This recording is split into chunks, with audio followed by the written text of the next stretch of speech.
Assalamualaikum warahmatullahi wabarakatuh. Perkenalkan, nama saya Wafiatul Ahdi.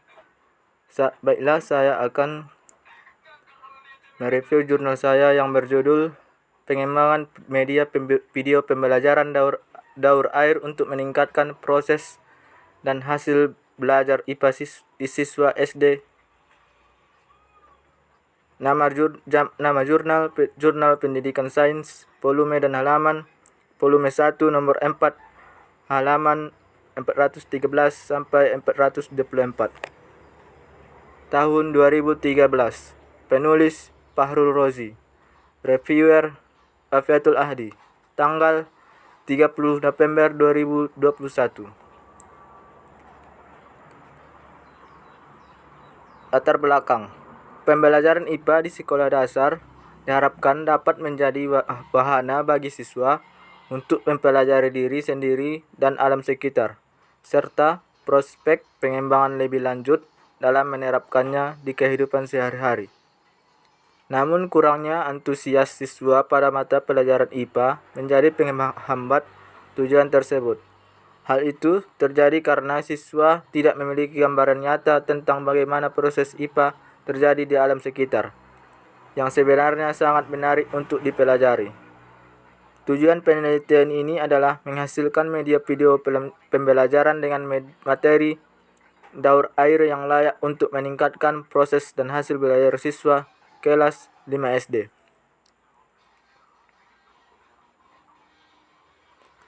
Tujuan penelitian ini adalah uji coba skala terbatas, yaitu terhadap 6 orang siswa yang dipilih secara acak dengan kemampuan berpikir yang berbeda, yaitu 2 orang siswa dari kelas 6 dengan kategori 1 orang siswa berkemampuan pintar dan 1 orang siswa kemampuan sedang. 3 orang siswa dari kelas 5 dengan kriteria 1 orang siswa berkemampuan pintar dan 2 orang siswa berkemampuan sedang dan 1 orang siswa dari kelas 4 dengan kategori berkemampuan pintar. Permasalahan terkait pemanfaatan media ini dalam pembelajaran yaitu kecepatan yang tepat. Meskipun video dapat dihentikan saat diskusi, hal ini tidak selalu dilakukan ketika penayangan untuk kelompok, karena program ditayangkan dalam kecepatan yang tetap. Beberapa siswa mungkin tertinggal dan yang lain tidak sabar menunggu bagian selanjutnya. Metode penelitian. Metode penelitian yang digunakan dalam penelitian ini adalah dokumentasi, observasi, wawancara, serta angket. Hasil penelitian. 1. Hasil analisis kemenarikan media video pembelajaran daur air adalah 76,6% dengan responden adalah siswa. 2.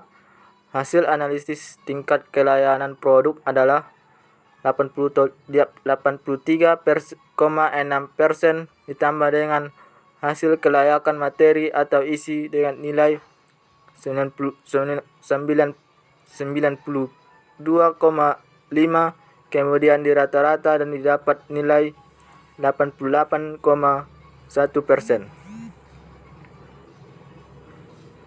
3. Hasil analisis keefektifan media video pembelajaran daur air dengan responden siswa pada aspek kognitif adalah 80,2% dan dengan responden observer pada aspek afektif adalah 76,6%. 4. Hasil analisis keterangan produk diperoleh dari hasil analisis angket. Keterapan dalam hasil observasi aktivitas guru yang dilakukan dari data yang diperoleh.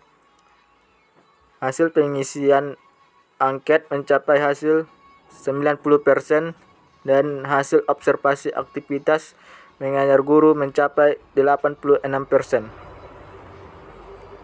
5. Hasil analisis tingkat kemenarikan media video pembelajaran yang diperoleh dari uji coba sasaran pengguna produk mencapai 82,3%. 6. Hasil analisis kelayakan, keefektifan, keterterapan, dan kemenarikan menunjukkan bahwa kelayakan sebesar 88,1% dengan kriteria sangat layak. Keefektifan dari hasil efektif sebesar 76,6%, serta keefektifan dari tes hasil belajar mencapai 80,2% dengan kriteria sangat efektif. Kategori keterterapan sebesar 88% dengan kriteria sangat baik, serta kategori kemenarikan sebesar 82,3% dengan kriteria sangat menarik. 7. Pengembangan media pembelajaran daur air untuk siswa kelas 5 SD Negeri Bintoro 02 Jember dapat meningkatkan proses dan hasil belajar IPA siswa. Pengembangan produk media video pembelajaran daur air dapat dikatakan sangat layak dari segi kelayakan, keefektifan, keterterapan, dan kemenarikan. Kelebihan: metode yang digunakan banyak sehingga peneliti memperoleh yang banyak juga. Itu membantu peneliti dalam mengembangkan penelitiannya. 2. Kekuatan dalam penelitian ini adalah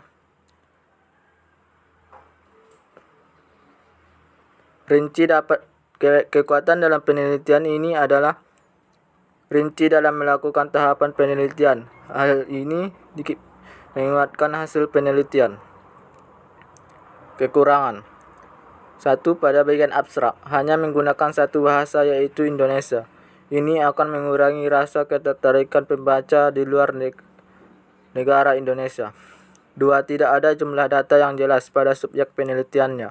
3. Penelitian hanya dilakukan dengan skala terbatas. Ada kemungkinan hasilnya berubah jika diterapkan di kelas 5.